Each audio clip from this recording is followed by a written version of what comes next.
हमारे सम्मानीय सनातनी भाई बहनों को ईश कृपा से सटीक और प्रामाणिक जानकारी प्रेषित करना सदैव से हमारा उद्देश्य रहा है।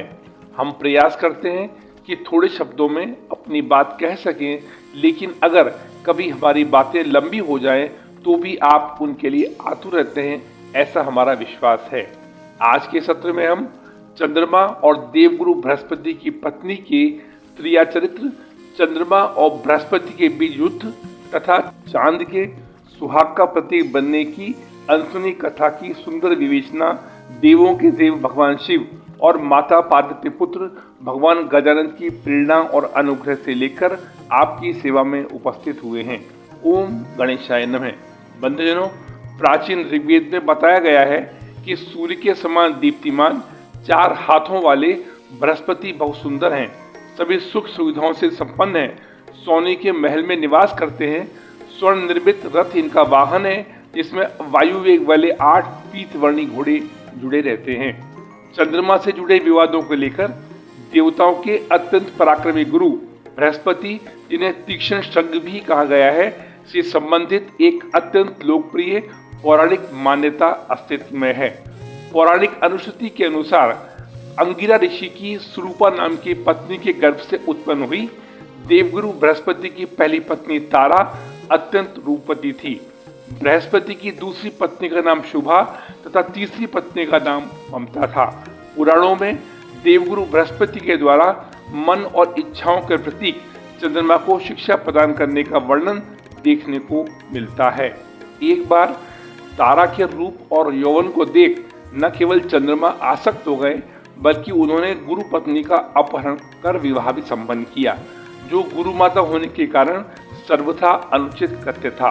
चंद्रमा के उक्त घृणित कृत्य के कारण बृहस्पति का क्रोध चरम पर था।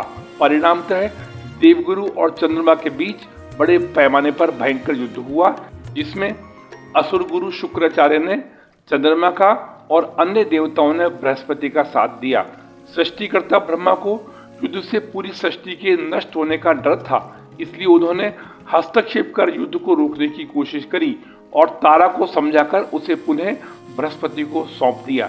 इसी बीच तारा ने बुध नाम के एक सुंदर पुत्र को, जो आगे चलकर चंद्रवंशी राजाओं के पूर्वज कहलाए, जन्म दिया, जिसको चंद्रमा ने अपनी पत्नियों रोहिणी और कृतिका, जो नक्षत्रों के रूप में भी जानी जाती हैं, को सुपुर्द कर दिया, जिनके सानिध्य और संरक्षण में बुध बड़ा होने लगा।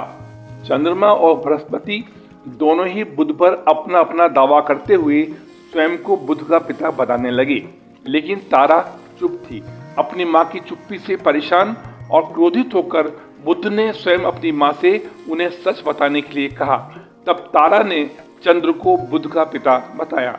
बड़े होने पर जब बुध ने अपने जन्म की कहानी सुनी, उन्हें शर्म और ग्लानि महसूस होने लगी।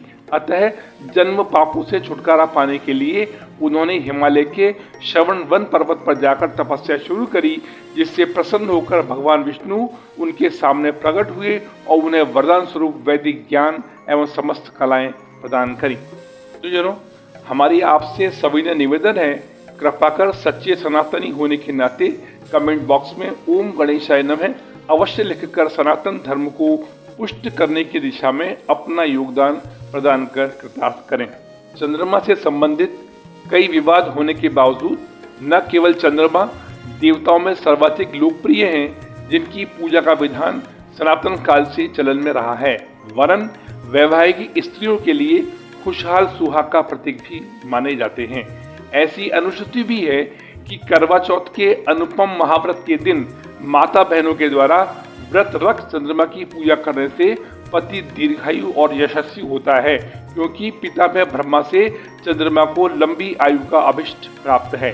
इतना ही नहीं, करवा चौथ के दिन माता बहनें चांद को देखकर चंद्रमा की सुंदरता, शीतलता और प्रेम आदि गुण अपने पति में पाने की कामना भी करती हैं।